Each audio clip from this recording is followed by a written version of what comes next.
My name is Derek Logie. I work for Rural Housing Scotland. We're a charity that works to secure more affordable housing in rural communities. We do this in two ways. We work directly with rural communities to plan and develop new affordable housing, and we campaign to raise the profile of rural housing needs in Scotland. So I'm not a specialist in homelessness policy, but I'm going to give you my perspective on homelessness in rural Scotland.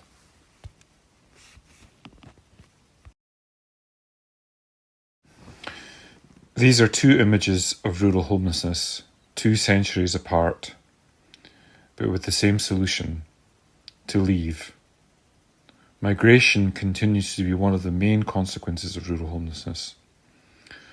21st century rural homelessness is a wee bit different from the 19th century variety, which saw the rural homeless find new homes in Canada.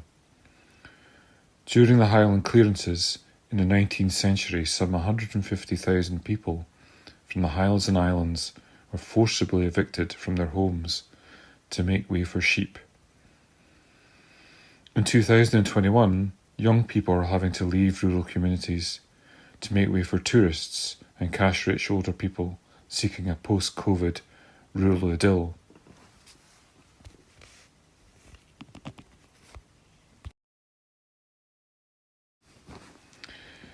In the 21st century, it's not people burning down houses that's causing people to become homeless, but the conversion of long-term rented property into short-term Airbnb property for tourist accommodation. During the Highland clearances in the 19th century, many made their way to Canada, including Nova Scotia and the Red River Settlement in Manitoba. 5 million people in Canada claim Scottish descent. That's equal to almost the entire population of Scotland. And this forced migration didn't just lead to the clearance of the population of the Highlands to be replaced by sheep, but it also led to the decimation of Indigenous communities in Canada. In 2021, those not able to find anywhere to live in rural Scotland are also forced to move out, but this time to cities like Glasgow and Edinburgh.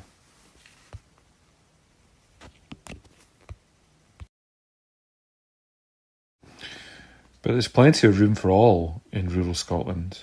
The Highlands and Islands are the size of Belgium, with a population of 200,000 people. But the ruins of cleared villages litter the landscape of the area, and the population continues to decline because people can't find anywhere to live.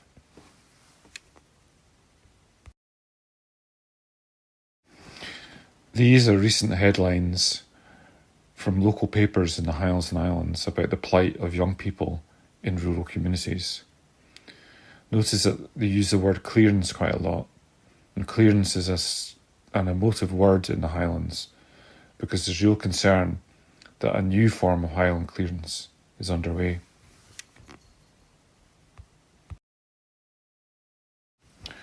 Rural housing's always been popular with people looking for an escape or people looking for a holiday home or second home.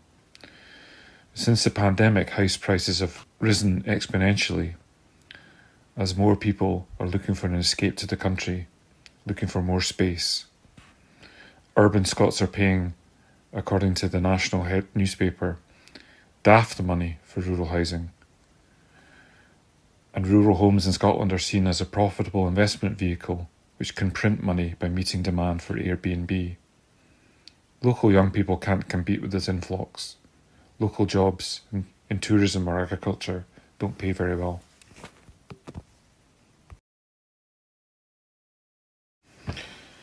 The pandemic has also led to more people holidaying in the UK, and this has exacerbated the trend whereby long-term rental properties are being moved into the short-term market, resulting in a hollowing out of the private rented market in places like the Isle of Skye, where almost 1 in 4 properties are available for Airbnb. A friend of mine has started a $140,000 job in Skye, but he's currently homeless and having to live in a bed and breakfast because there's no property to rent on the island. This is happening all over rural Scotland, and for young people, their housing options are to stay with their parents or move to the city. These maps show the proportion of 20-somethings stuck living with parents and the proportion of Airbnb listings. The darker areas on both maps show the highest concentrations. There's a strong correlation between young people having to stay with their mum and dad and the level of short-term lets in different areas. And those who can't stay with parents or get fed up not having their own home end up leaving their own communities.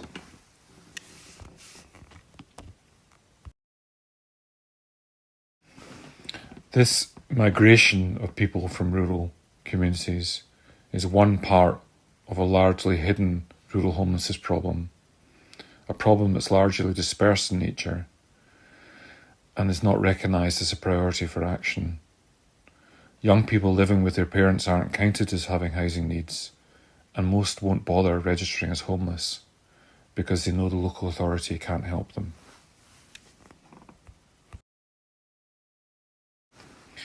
The reason the local authorities can't help them is because there's limited social housing in rural Scotland. Rural Scotland is around about half the level that you find in urban areas. And because there's limited stock, there's a limited turnover of the stock, and so people don't bother putting their names down for housing that they know is not going to be available. So social housing waiting lists don't reflect housing need.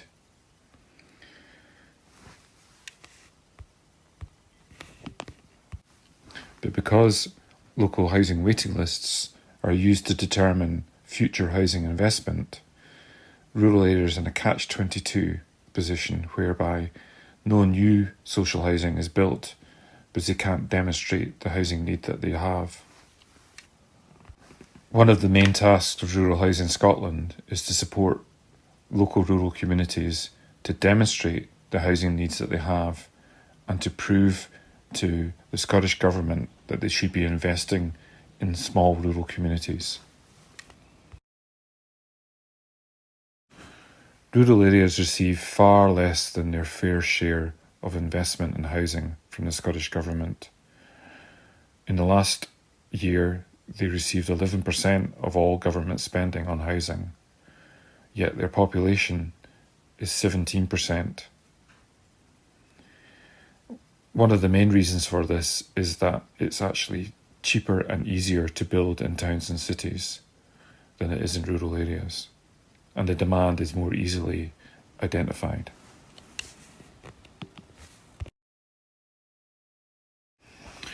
In the last few years, there's been a lot of changes in the way the Scottish Government approaches homelessness, and it's adopted a housing first and rapid rehousing approach. But there's big concerns about this approach for rural Scotland, because there just aren't enough houses in rural areas to provide housing for everybody who needs one.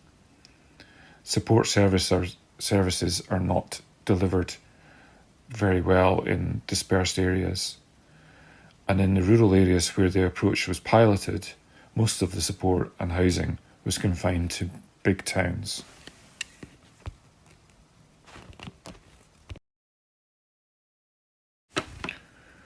To address rural homelessness in Scotland, we need to build housing first. But an attitude persists within housing parts of the Scottish Government that people who need housing should move to where the housing is. Hopefully this attitude is changing with the recognition that we can't sustain our rural communities if young people continue to leave because they can't get housing. So much of the energy and effort to build rural housing is having to come from rural communities themselves, who have stepped up and produced great housing to save their schools, shops and communities.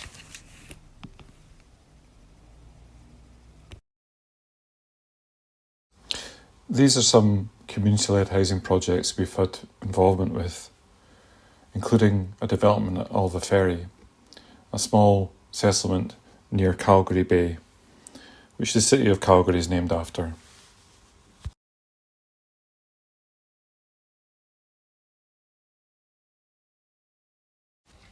I'll leave you with Julia telling her story of rural homelessness. My name is Julia.